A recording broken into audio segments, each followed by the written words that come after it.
Another village burning in Myanmar, more refugees arriving in Bangladesh. Around 400,000 Rohingya Muslims are seeking refuge in the country's southern state of Chittagong, but with refugee camps at full capacity and insufficient support from aid agencies, it makes for an inhospitable home.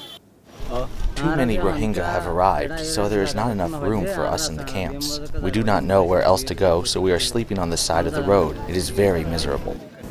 New arrivals are clearing hectares of forest to make space for the spontaneous settlements that are springing up across the country's southern border.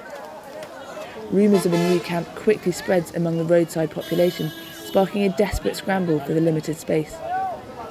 With little or no access to basic humanitarian services, conditions in these makeshift camps are dire, with some unable to access the life-saving assistance required after days walking through the Myanmar jungle. I have been in the camp for 3 days with my 5 children. The youngest one is very ill and suffering from malnutrition. I'm worried that my child will die if I stay in the camp because we are not getting any support or medical aid. Save for a few tarpaulin sheets, an official humanitarian response is difficult to find among the new Rohingya settlements. With a shortfall of $77 million, the United Nations admits it's unprepared to meet the demands of the growing refugee population. This water delivery at a new settlement near Uchiprang draws a crowd far larger than availability permits. Despite queuing for hours, some of these men will be forced to go home empty-handed.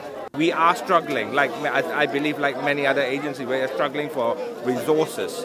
We need resources fast. While the aid organisations wait for their funding to trickle in, it has fallen upon the people of Bangladesh to meet the needs of the desperate Rohingya population. Every day, hundreds of citizens are rallying together to distribute food, water and clothing bought from the local market. But their generosity will not sustain a refugee population that is growing day by day. Unless the official response is scaled up soon, this humanitarian crisis might turn into another humanitarian disaster.